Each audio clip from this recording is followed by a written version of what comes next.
안녕하세요. 민법 통일 썰 민법입니다. 오늘 즐거운 월요일 아침입니다.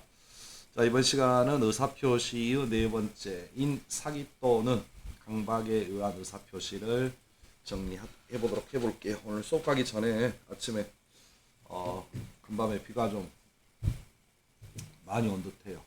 그래서 근데 아침에는 굉장히 밝네요. 오늘 또 무더운 날씨가 좀 예상이 됩니다. 자, 오늘 월요일 첫날인데요. 활기차게 일주일을 시작했으면 좋겠습니다.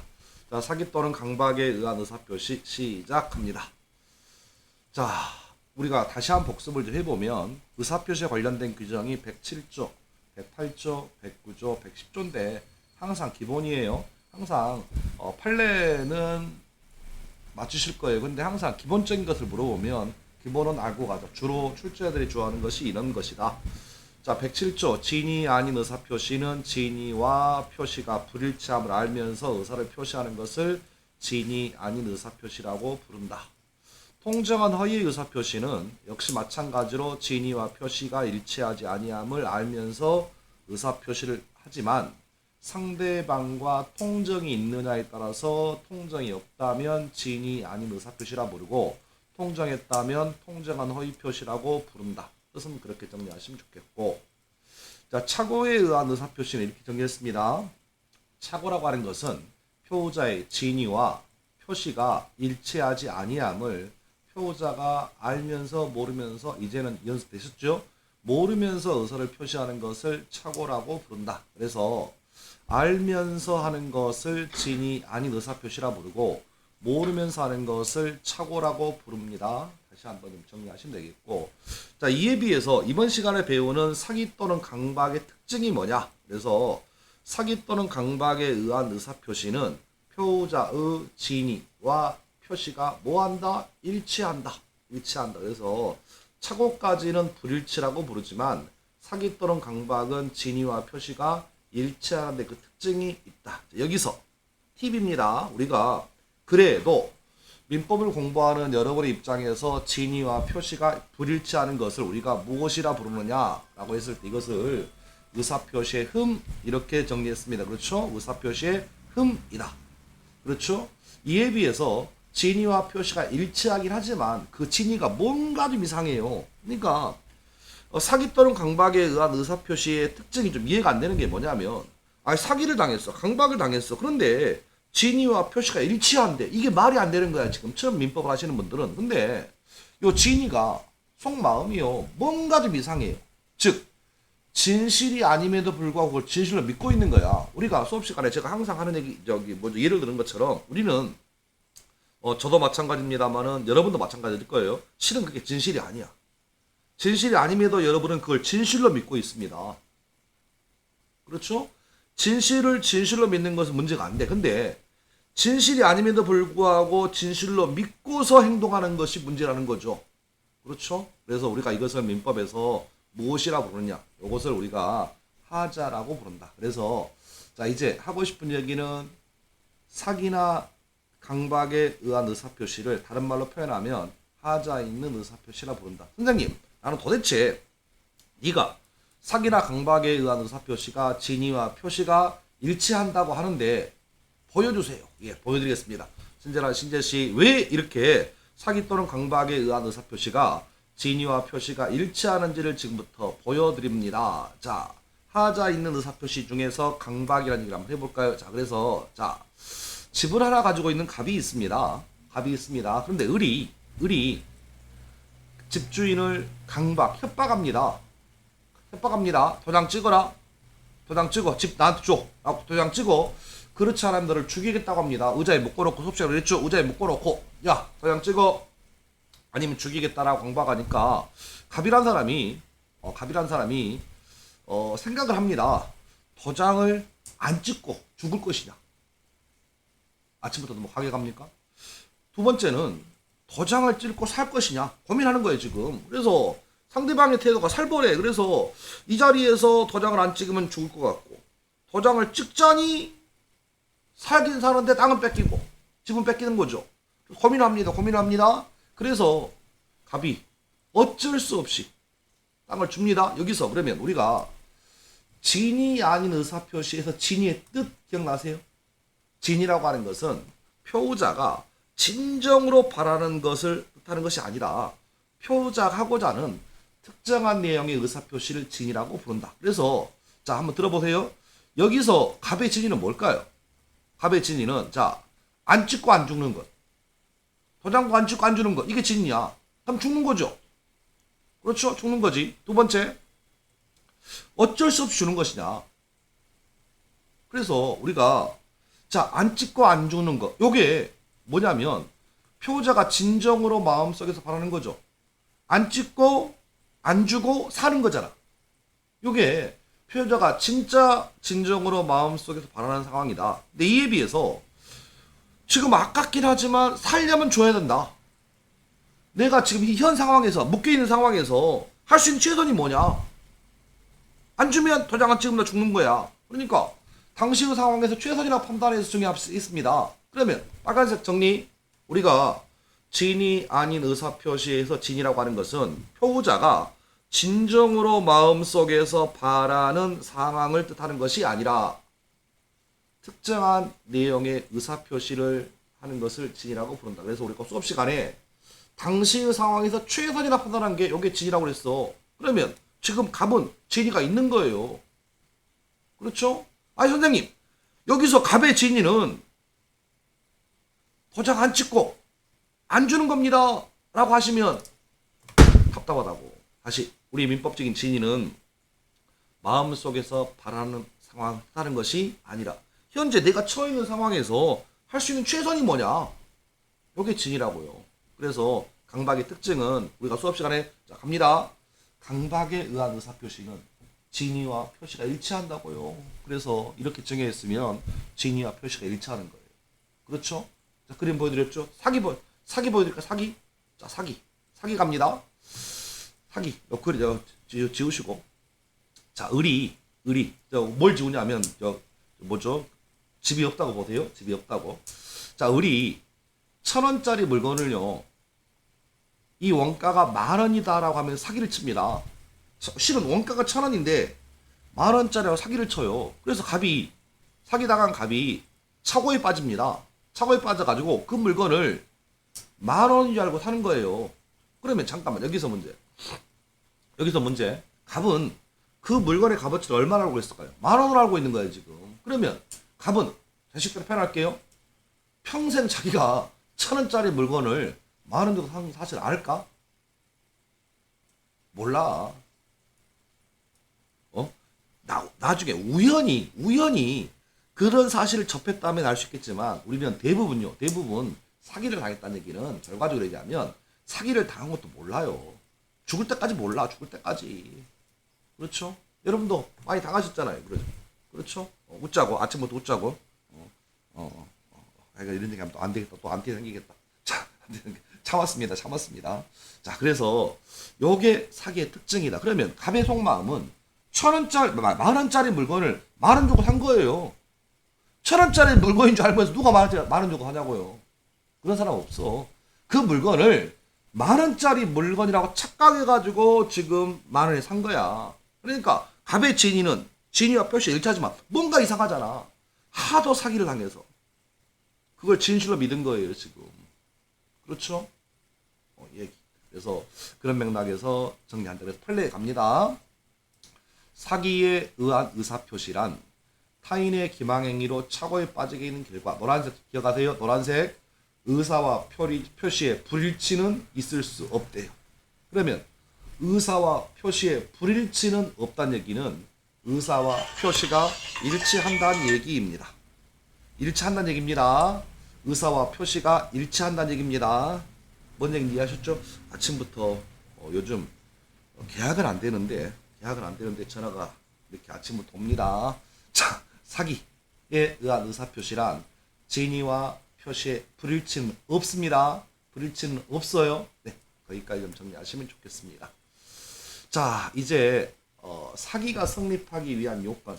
민법적인 사기는 뭐냐라는 건데요. 한번 들어보세요. 사기라고 하는 것은 사기를 치는 사기자에게 이단의 고의가 필요하다. 그래서 내가 상대방을 이렇게 사기를 치면 상대방이 착오에 빠져가지고 나한테 물건을 사겠구나 여기까지 의도해야 돼. 얘기 들어보세요. 제가 이 물건이 1,000원짜리인데요. 10,000원짜리 물건을 사기를 친다. 여기 1단이야. 그러면 상대방이 그 얘기를 듣고 10,000원짜리 물건인 줄 알고 나한테 물건을 사겠다라고 의사를 표시하겠구나. 여기까지 의도해야 2단의 고의예요. 제 뜻 이해하셨나요? 2단의 고의라고 하는 것은 내가 일단 이겁니다. 이렇게 사기를 치겠다. 그러면서 그러면 내가 사기를 치면 저놈이 물건을 사겠지까지 의도해야 한다고. 이게 2단의 고의랍니다. 여기서 포인트 시험은 2단의 고의를 안 나와요. 포인트는 이겁니다. 실수로 과실로 사기쳤다. 말이 안 돼요. 반드시 의도를 접근해야 돼. 의도. 고의가 있어야 돼. 그래서 과실에 의한 사기는 성립하지 않습니다. 요게 간혹 시험에 등장합니다. 공인중개사 같은 경우는 요 지문이 굉장히 자주 등장합니다. 그래서 의미를 모르고 무조건 해오는 거야 지금. 아니 사기라고 하는 것은 내가 이렇게 속일 의도가 있어야지. 어떻게 실수로 사기를 치냐고요 지금. 그렇죠? 다시 한번 확인하시면 좋겠습니다. 두 번째, 속여야죠. 기망. 사기를 기망이라 부릅니다. 기망 행위가 있어야 한다. 그럼 여기서 문제. 기망의 뜻이 뭐냐? 그래서 우리 판례는 적극적인 기망뿐만 아니라 침묵과 같은 소극적 기망도 기망이래요. 그러니까 없는 사실을 일부러 지어내는 것도 기망이지만 얘기해야 될 것을 얘기하지 않는 것도 기망이라고요. 예를 들어서 제가 수업 시간에 이렇게 얘기했습니다. 저는 현재 개업 공인중개사입니다. 물론 제가 동네에서 하긴 합니다만은 손님은 별로 없습니다. 이유는 그냥 있는 그대로 다 얘기합니다. 저희 동네의 특성상 저희가 자양동에 있는데 자양동의 특성이 자양동이 들어보셨겠지만 비가 오면 물이 찹니다. 근데 요즘은 이제 한강 그 배수 관문을 막아가지고 그리고 또 배수이 잘 돼 있어가지고 물이 차지 않는데 한 10년 전, 11년 전만 해도 한참 그 2000년대 초만 해도 비만 오면 배수 시설이 잘 안 됐을 때니까 한강으로 이렇게 물이 이렇게 흘러내리다 보니까 자양동이 거의 한강 끝자락에 있다 보니까 물이 넘칩니다. 그런데 그러다 보니까 반지 같은 경우는 특기 같은 게 좀 있는데 방을 보러 오면 그럽니다. 가격은 쌉니다. 투룸입니다. 1000에 30입니다. 월세 부담은 거의 없습니다. 그리고 관리비도 없습니다. 청소비도 없습니다. 라고 하는데 딱 한마디예요. 반지하라. 곰팡이가 있고요. 피고 벌레 가정이 있습니다. 그리고 한여름에 장마철에는 비가 약간 넘칠 수 있습니다. 라고 그런 얘기를 안 해야 돼 실은 제가. 근데 이게 나중에 또 얘기를 한단 말이에요 지금.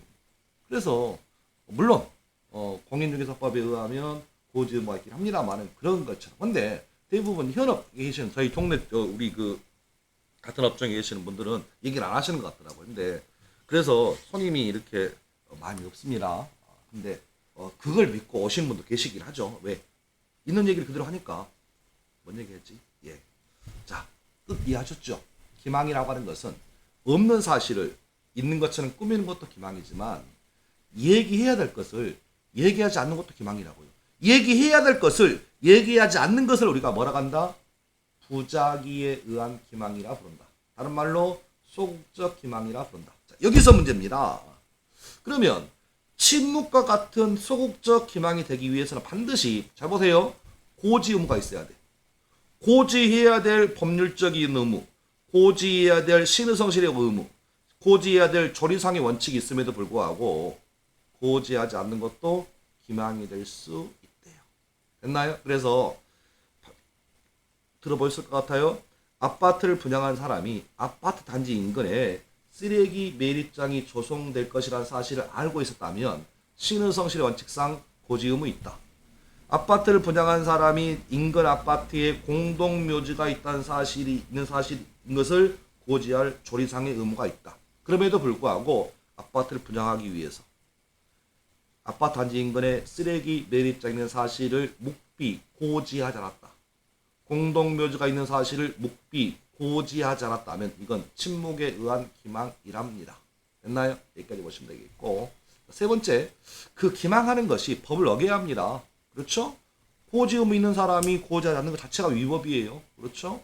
네 번째는 인과관계가 필요하다. 그래서 아무리 사기를 쳐도 사기 안 당하면 사기 아니죠.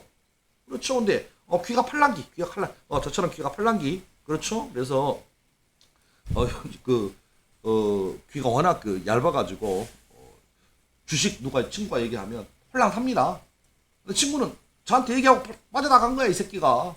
그러니까 저한테까지 하여간 그렇습니다. 그러니까 이 무슨 얘기냐면 사기를 쳤을 때 사기당해서 물건을 사야죠. 아무리 사기를 쳐도 그런 물건이 있어? 안 사면 사기가 아니야. 이것을 인과관계라고 부른다. 다만 여기서 필요한 인과관계는 나만 속으면 돼. 다른 사람은 안 속았을 건데 나만 속았어. 그럼 사기야. 근데 다른 사람 다 속아도 나를 안 속아서 사기 아니죠. 그래서 여기서 필요한 인과관계는 주관적 인과관계로 족하고 객관적 인과관계는 요하지 않습니다. 거기까지 정리하시면 좋겠습니다. 자, 이제 선생님 강박은 뭡니까? 라고 물어보시면 강박은 똑같아요. 자, 강박도 판례 보죠. 판례. 중요한 판례 좀 볼게요. 자, 천천히 읽어보죠. 상품의 선정 광고에 다소의 과장이나 허위가 수반되는 것은 그것이 일반 상거래 관행과 실효성실의 원칙에 비추어 시인될 수 있는 한 기망성, 기망성이 결여됐다는 얘기는 사기가 아니란 얘기죠. 그렇죠? 자, 예를 들어서 이 볼펜입니다. 볼펜. 이 볼펜을 사봐. 비싸긴 하지만 이 볼펜은 평생 마르지 않습니다. 이 볼펜을 잘 관수만 하면 평생 쓸 수 있습니다. 잉크가 마르지 않아요. 정도의 광고. 물론 믿으시지 않으시겠죠. 근데 그 정도 좋다는 거 아닌가? 그러니까 최소한의 상품을 선정했을 때 다소의 과장 광고는 이것은 기망성이 결여된다. 이건 예를 들어서 평생 마르지 않는다.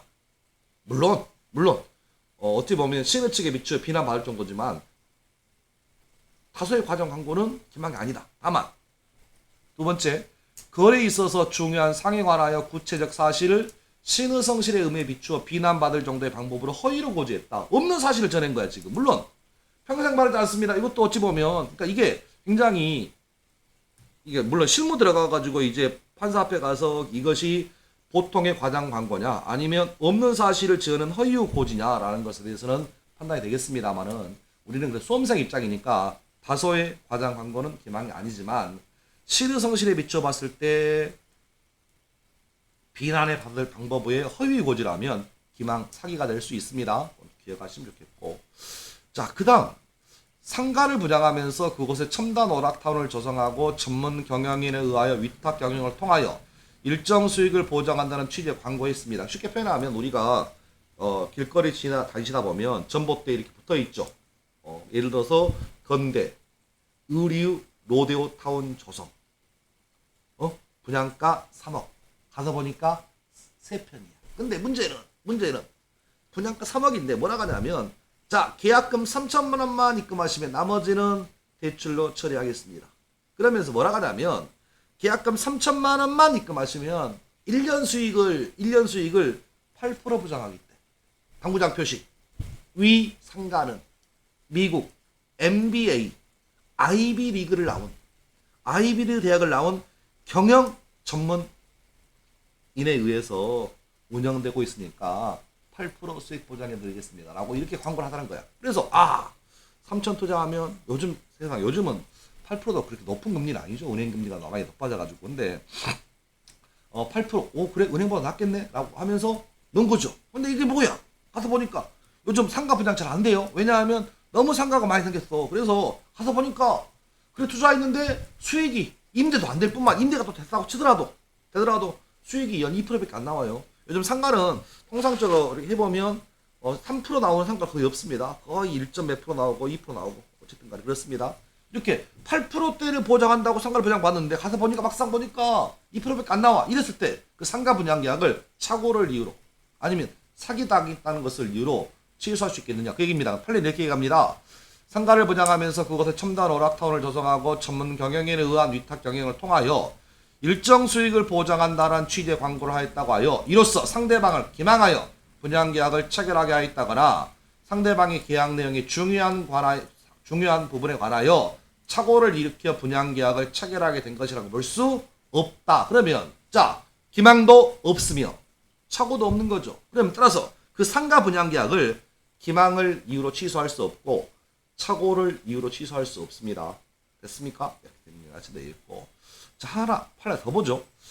자, 주로 나오는 판례가 교환계약입니다. 교환계약은 하나의 건물과 하나의 토지를 맞바꾸는 계약입니다. 이렇게 교환계약에서 생략하고 일방 당사자가 자기 소유물의 목적물의 시가를 묵비하여 상대방에게 고지하지 아니하거나 또는 허위로 시가보다 높은 가액이라고 시가라고 고지했다면 이건 사람의 인지상정이다. 내 물건을 비싸게 팔고 싶어하는 게 사람의 심정이고, 그렇죠? 상대방 물건을 싸게 사고 싶어하는 게 사람의 심정이다 보니까 이것은 비난할 수 없다. 그래서 하더라도 이는 상대방의 의사결정에 불법적인 간섭을 한 것이라 볼 수 없으니까 하고 싶은 얘기는 분양계약이란 단어가 4글자가 나오면 사기 아니올시다. 됐나요? 예, 이렇게 3가지 정도만. 물론 이것말도 수없는 판례가 있지만 주로 나오는 판례는 3가지니까 이렇게 좀 정리하시면 좋겠습니다. 자, 강박에 의한 의사표시 성립 한번 요건 찾아볼까요? 그래서 강박도 2단의 고의입니다. 내가 이렇게 협박을 하면 저놈이 어쩔 수 없이 도장 찍겠지. 내가 저놈을 죽인다라고 협박을 한번 해보자. 일단 그럼 저놈이 안 죽기 위해서 도장을 찍겠지. 여기까지 의도야 2단이라고. 2단의 고의 필요하고요. 다시 실수 이런 거 안 돼요. 자, 2번째 강박이 필요합니다. 여기서 강박이 뭐냐라고 물어봅니다. 강박이라고 하는 것은 자 갑니다. 첫 번째 해악을 고지해라. 죽여버리겠다. 해악 고지해라. 그랬더니 상대방이 쫄더라. 공포심을 유발해야 이것이 강박이다. 무조건 공포심을 유발했다. 이것만 가지고는 강박이 아니다. 그렇죠? 해악을 고지했더니 상대방이 쫄았다. 공포심을 유발했습니다. 이랬을 때만 강박이다. 따라서 주로 나오는 판례 하나 볼까요? 자, 서명합니다. 각서에 서명하세요. 각서에 서명하세요. 라고 말하는 것은 설령 상대방이 쫄았어도 해악을 고지한 게 없잖아. 서명하지 아니하면 죽여버리겠다라고 하지 않았잖아요. 서명만 하라고 했을 때 이런 것은 강박이 아니래요. 다시 한번 확인하시면 되겠고. 자, 3번째 역시 강박행위가 위법해야 합니다. 자, 4번째는 인과관계가 있을 때 비로소 강박에 의한 의사표시가 성립할 수 있다. 자, 중요 판례 좀 정리하고 넘어갑니다. 일반적으로 부정행위에 대한 고소, 고발, 폐지가 됐습니다만은 예전에 간통죄라는 법이 있었습니다. 그래서 바람 피웠다. 간통죄로 처박혔다라고 하는 것은 정당하죠. 그렇죠? 부정행위에 대한 고소, 고발. 너 돈 받아 먹었지? 너 내가 고소할 거야? 그래서 부정행위에 대한 고소, 고발은 위법하다고 할 수 없다. 이 말의 의미는 부정행위에 대한 고소, 고발은 강박이 아니라고 해요. 다만 단서 보세요. 2번째 판례. 부정한 이익의 취득을 목적으로 하는 경우라면 위법한 강박행위가 되는 경우도 있고, 목적이 정당하다 하더라도 행위나 수단 등이 부당한 때라면 위법성이 있을 수 있는 경우가 있대요. 쉽게 표현합니다. 너 간통죄로 처먹겠다. 강박 아니라고 해. 근데 여기서 문제. 간통죄로 들어가기 싫으면 돈 내라. 그렇죠? 이렇게 부정한 이익의 취득을 목적으로 한다든지, 아니면 행위는 목적은 정당한데 행위가 부당해. 그렇죠? 이럴 때는 강박이 될 수 있대요. 다시 한번 확인하시면 되겠고, 강박에서 가장 중요한 판례가 2번째 판례입니다. 강박에 의한 의사표시가 하자에 있는 의사표시로서 취소되는 것에 그치지 않고 나아가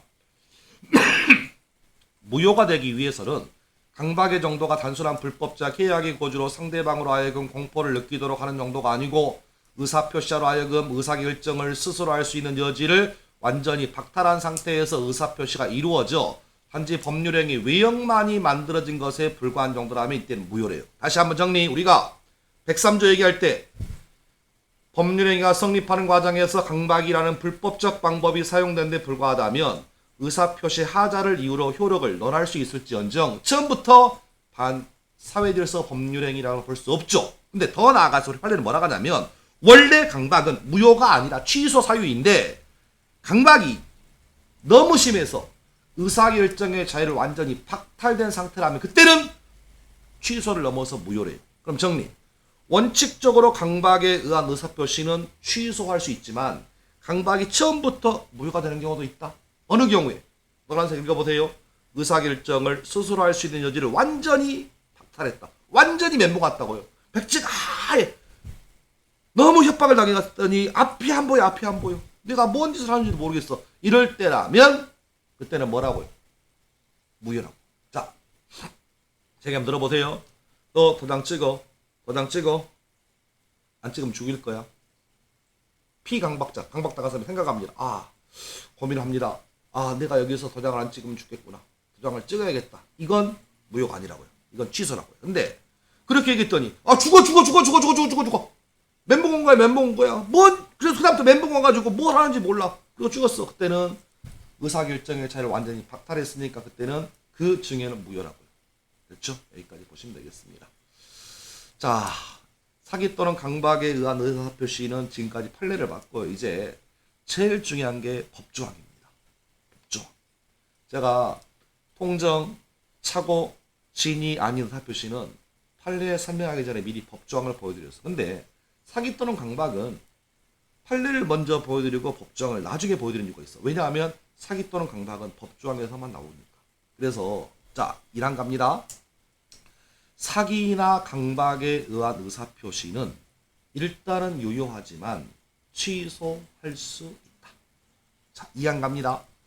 상대방이 있는 의사표시에 관하여 제3자가 사기나 강박을 행한 경우에 상대방이 그 사실을 알았거나 알 수 있었을 경우에 한하여 의사표시를 취소할 수 있다. 잠깐만. 이게 1항과 2항을 잘 보시면 제일 마지막 단어가 취소할 수 있고요. 또 사기나 강박은 취소할 수 있는데 문제는 1항과 2항에 미미한 차이가 있어요. 물론 1항은 짧고 2항은 길죠. 그렇죠? 그런데 1항의 차이와 2항의 차이를 구별하는 게 실력입니다. 1항은 뭐고 2항은 뭐냐? 조금 이따 보여드릴게요. 3항 갑니다. 이렇게 1항과 2항에 의해서 취소하게 되면 그 의사표 취소는 선의의 3자에게 대항하지 못하니까 차고처럼 마찬가지로 상대 취소 맞죠? 여기까지 보시면 되겠고, 자, 1항과 2항을 지금부터 비교해 드립니다. 자, 1항. 사기나 강박에 의한 의사표시는 취소할 수 있다. 그렇죠? 2항. 상대방이 있는 의사표시에 관하여 제3자가 사기나 강박을 행한 경우에 상대방이 그 사실을 알았거나 알 수 있었을 경우에 한하여 의사표시를 취소할 수 있습니다. 친절한 신재씨 1항과 2항을 설명 그림으로 보여주세요. 자, 보여드립니다. 자, 1항은요. 상대방으로부터 사기나 강박을 당한 경우를 표현하는 겁니다. 자, 그림 보여드릴게요. 자, 집 하나 가지고 있는 갑이 을에게 자기 집을 팝니다. 그런데 이 과정에서요, 상대방이 집주인을 사기칩니다. 그래서 갑이 사기를 당해서 누구로부터? 상대방으로부터 사기를 당해서 계약을 체결했습니다.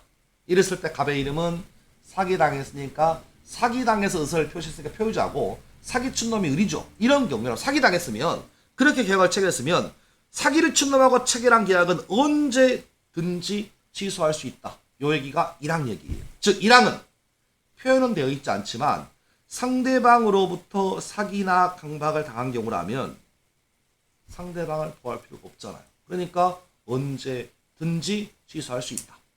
자, 2항은 상대방으로부터가 아니라 3자로부터 사기나 강박을 당한 경우입니다. 자, 그림으로 보여드립니다. 자, 3자가 표우자를 사기칩니다.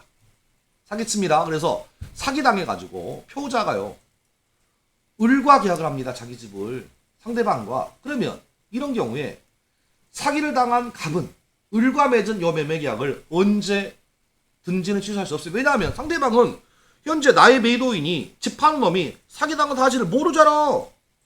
왜 종로에서 빰막 관광에서 오냐고. 그러니까 원래 원칙은 취소 못해요. 다만 상대방이 그 사실을 알았거나 알 수 있었을 경우에 한해서만 취소할 수 있다. 그러면 1항은 언제든지 취소이고 2항은 언제든지는 취소하지 못하고 알았거나 알 수 있었을 경우에 한해서만 취소할 수 있네요. 지금 요게 1항과 2항의 차이입니다. 즉 1항은 상대방으로부터 사기나 강박을 당한 경우이고 2항은 3자로부터 사기나 강박을 당한 경우를 묘사하고 있다. 이 차이를 이해하는 자 합격으로 갈 것이고 이 차이를 모르는 자 평생 회원이 되십니다.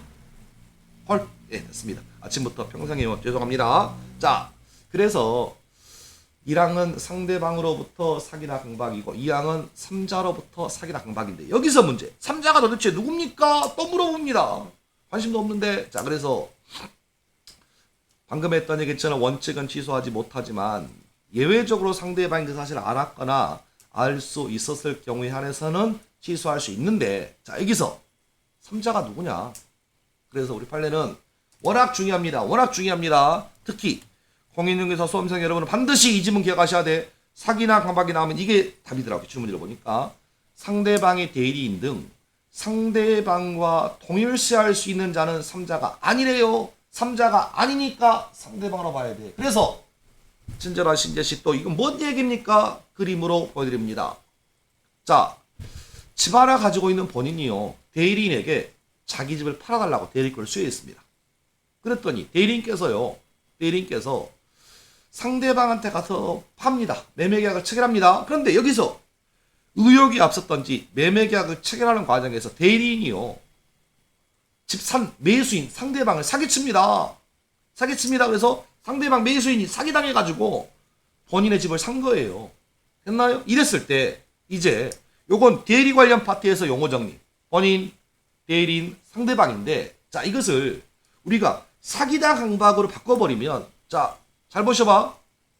사기당한 놈, 상대방이 피해자입니다. 이 피해자는 누구 집 산 거야? 누구 집 산 거야? 예, 본인 집 샀잖아. 본인 집. 그럼 본인 집이 상대방이야. 제 말 이해하셨나요 지금? 그러니까 이 민법이 더럽게 어려운 게 뭐냐면, 어쩔 때는 이놈이 상대방이겠다. 어쩔 때는 이놈이 상대방이야. 그러니까 자, 녹색인가? 녹색 아니지. 보라색 상대방이지. 빨간색 상대방이지. 요 상대방 헷갈려. 자, 본인 대리에서 상대방.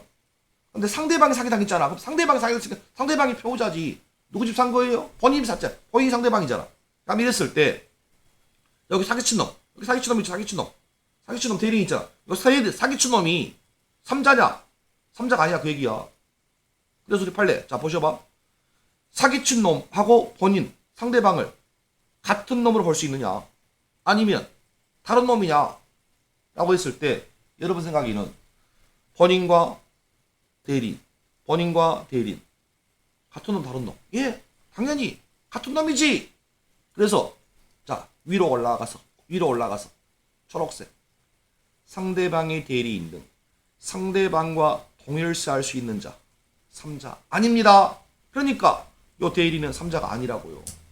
그러면 3자가 아니니까 2항이 아니지. 그럼 1항으로 가야지. 그러니까 사기당한 피해자는 매매계약을 본인이, 즉 대리권을 준 본인이 대리인이 사기친 사실을 알았는지 몰랐는지 관계없이 취소할 수 있다. 시험 지문에 본인이 그러한 사실을 알았거나 알 수 있었을 경우에는 취소할 수 있다. 다만 본인이 선의 무과실이라면 취소하지 못한다. 틀렸습니다. 본인은 그런 사실에 대해서 선의 무과실이더라도 사기당한 피해자는 취소할 수 있습니다. 그래서 이게 가장 많이 나왔던 기출입니다. 됐나요? 자, 여기까지 보시면 되겠고. 자, 그래서 정리합니다. 상대방의 대리인 등 상대방과 동일시할 수 있는 자는 3자가 아닌데요. 문제는 판례 하나 더 있어요. 자, 수험생이니까 단순히 상대방의 피용자, 다른 말로 상대방의 사용자죠. 사용자, 피용자 관계. 피용자는 월급 받는 직원이에요. 피용자이거나 상대방이 사용자 책임을 져야 할 관계에 있는 피용자에 지나지 않는 자는 상대방과 동일시할 수 없기 때문에 3자입니다. 단순하게 정리. 상대방의 대리인 3자 아니다. 상대방의 피용자 3자이니까 피용자의 사기강박이라면 상대방이 그 사실을 알았거나 알 수 있었을 경우에 한해서만 취소할 수 있습니다. 됐나요? 여기까지 보시면 되겠고. 자, 그 다음 사기 또는 강박에 의한 의사표시에서 판례가 나온다면, 자, 이거 물어봅니다. 계약을 사기나 강박을 이유로 취소하지 않고도 불법 행위를 이유로 취소할 수 있대요. 그래서 시험 지문에 사기나 강박을 당한 사람이 손해배상을 청구하기 위해서는 먼저 사기 또는 강박을 이유로 취소해야 한다. 틀렸습니다. 사기나 강박을 이유로 취소하지 않고도 손해배상을 청구할 수 있습니다. 꼭 기억을 했으면 좋겠습니다. 여기까지 보시면 되겠고. 자, 마지막입니다. 취소의 효과. 당연히 소급적 무효입니다. 이건 당연히 알 것 같아서 원래 설명을 하지 않으려고 했는데 요즘 나오는 판례 중에 하나가 그 다음 판례가 헷갈립니다. 중요합니다. 근로계약만큼은 근로계약을 사기나 강박을 이유로 취소하게 되면 근로계약은 소급표가 없습니다. 쉽게 표현해 볼게요. 제가 3년 전에 A 회사의 월급 받는 근로계약을 체결했습니다. 근데 그 근로계약을 오늘 와서 3년 전에 오늘 와서 사기나 강박을 이유로 취소해버리면 소급해버리면 3년 전으로 돌아갑니다. 이거 문제가 생겨요. 왜냐하면 3년 전으로 돌아가서 뭐가 생겨버리면 제가 그동안 받았던 월급 다 토해내야 돼. 그러니까 근로계약의 취소만큼은 장래에 대해서 효력이 있다. 소급표 없습니다. 요 초록색 지문이 굉장히 시험에 자주 나오는 포인트니까 그렇게 정리하시면 좋겠습니다. 자, 이렇게 해서 사기나 강박에 의한 의사표시를 마무리했습니다.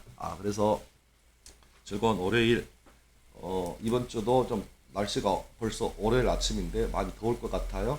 자, 힘내시고 시험이 얼마 남지 않았습니다. 조금만 더 하시면 합격하세요. 아셨죠? 여러분 파이팅!